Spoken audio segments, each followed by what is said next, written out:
Hey guys, what is going on? As you may have guessed at this point, it is me, Brook, or the Undead DM, back at it again with another little car talk for you today. And this is going to be kind of a follow-up to a video that I made a while back, about a month ago. So let's just get right into it. So, like I said, a month back or so, give or take, I had made a video talking about how crossbows versus regular bows and like how they are not comparable to one another in the base game, and how crossbows are just strictly better in most cases because of Crossbow Expert. Mainly I was talking about the dungeon coach's fix to the crossbows. I did say I would come up with a solution myself. I'm honestly still working on that, as I'm busy working on other projects at the moment and moving. But I'd like to just come on and kind of make a follow-up to that, explaining some more of my points in a more clear way, because I have a feeling that some of my points may be misconstrued after reviewing it myself. I'd like to just make this clear. Like I said in the video, I have no ill will towards the dungeon coach. I think he's a great guy. He understands some of the basic mechanics of how optimization works.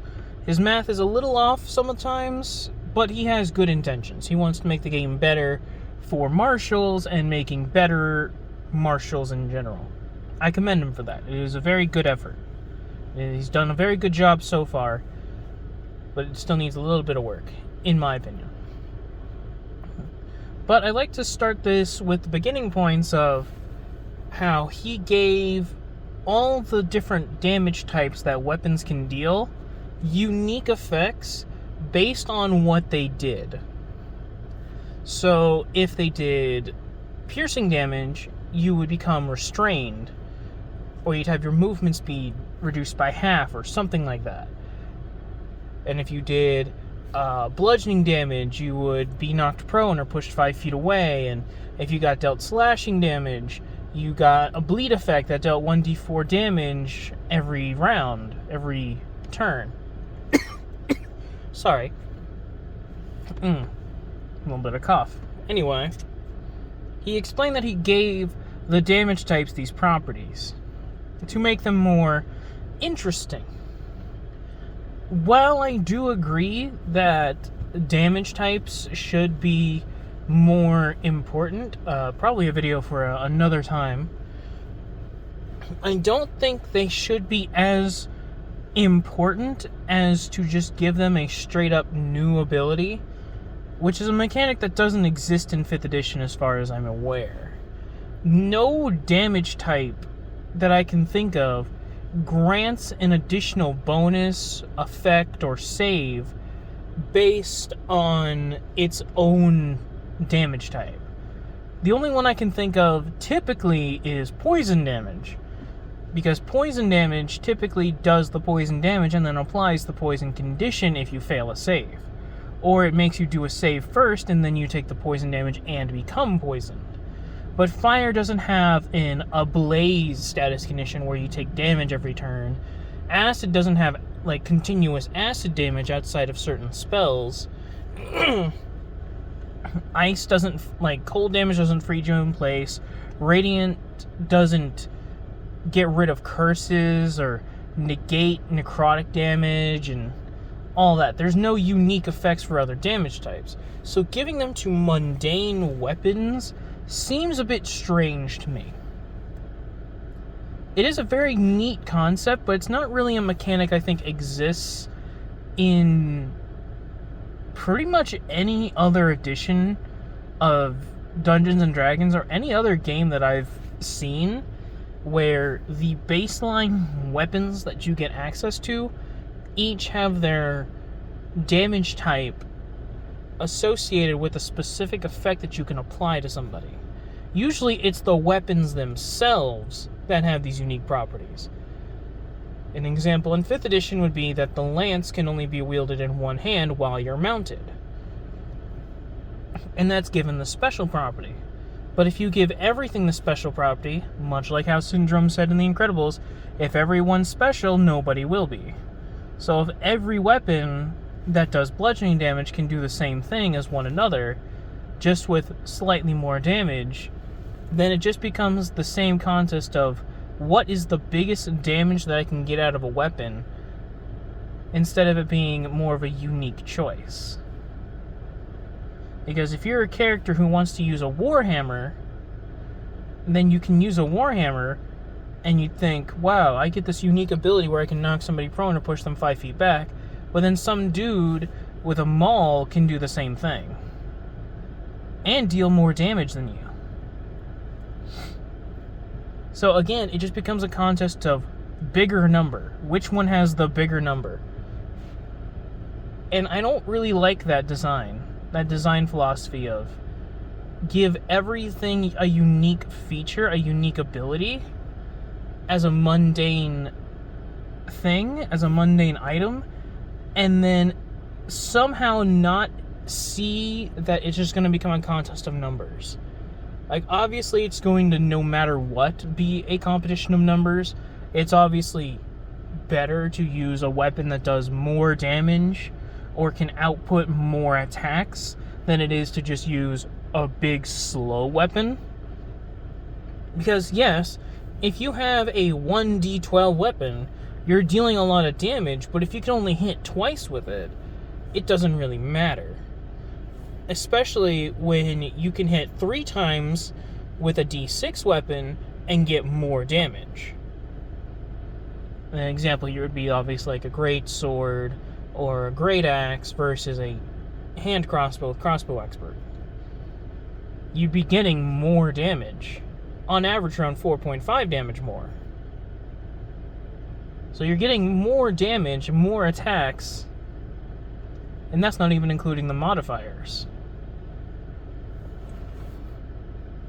So, I don't think damage types should have unique effects tied to the damage type itself. It should be... the effects should be given to weapons based on an external factor outside of the weapon. So an example would be that in 4th edition, and I believe in 3.5 as well, and in the Dungeon Coach's version of the weapons and armor system that he made, he separated... they all separated weapons into different types. So there was the bladed weapons, the axe weapons, the sword weapons, the axe weapons, the staff weapons, the knife weapons, I believe it was one of them, the bludgeoning weapons, I think that's what they were called, or the club weapons, something like that. Basically, they had a collection of weapons for each type of weapon that you could think of, and you would gain bonuses to certain things based on what weapon you were wielding. So in 4th edition, you could play something and you could get a bonus, a +1, +2 to a +3 bonus on attack and damage rolls, I believe, using sword weapons with the sword mastery feat, which was something you could get at level 1 or level 2, something like that. But you got the ability to choose a specific type of style of play based on what kind of weapon you chose, and then later on you can get different feats that benefited you based on the weapon type you were using. So it benefited all types of weapons, even if they may deal different damage types. So for instance, I think a flail and a warhammer were in the bludgeoning weapon section. Even though one of them dealt piercing damage and the other one dealt bludgeoning damage, they were both under the hammer category or the smashing category, whatever it was called. And you would gain bonuses from feats or at-will powers or racial features, I think some of them do, where you gain effects based on what weapon you chose. So they were tied to external factors outside of the weapons. The weapons themselves I'm going to be honest. They are weapons. They are going to be very samey. They are either going to do... They're all going to do damage. They're all going to have their own ranges. They're all going to have some kind of unique abilities that are shared between the weapons of a similar type. Mechanically, there's nothing different between a great sword and a great axe when two-handing. They are both slashing weapons. They both require you to use two hands to use. They both deal d12 damage. They are essentially the same weapon, mechanically speaking. I know a greatsword might be 2d6, or a greatsword is 2d6, which is slightly more damage on average by 1 point. But mechanically, they are the same. So there's nothing differentiating the two, other than the name. But in other editions, they were separated by the axe category and the sword category. So if you were building for swords and you were using a great axe, you weren't getting the best out of your build. You would have been better getting a different weapon altogether. So what I think needs to be done, and what I actually plan on doing once I get more done for certain classes, is I'm going to rework the weapon system and the fighting styles to kind of coincide with the different builds that you can make based on your weapon type. So there will be like sword weapons, axe weapons, clubbing weapons. I'm probably going to remove and add some abilities. I haven't fully thought of it entirely, but I think that weapons themselves need to be mundane for consistency and giving damage types their own effect based on the damage type itself and not the weapon is strange. Because then that could apply to any other effect that may do those types of damaging effects. Because if a spell does massive amounts of damage, but then it also is one of the 3 damage types that Dungeon Coach spoke of, it could affect the spells that do those damage types. Because then the spell not only does more damage, but then it also has the utility taking it away from the martial. I know that's probably not what he intended to do, but the way it was worded made it sound like he wanted to change the damage type to have an effect. Which is strange, because then it would affect everything else. Even if you specified that it had to be from a weapon and not from any other source, is that really enough to compensate for 5th level, you getting an extra attack and being able to push somebody 10 feet back or 5 feet back, then knock them prone or knock them 10 feet back?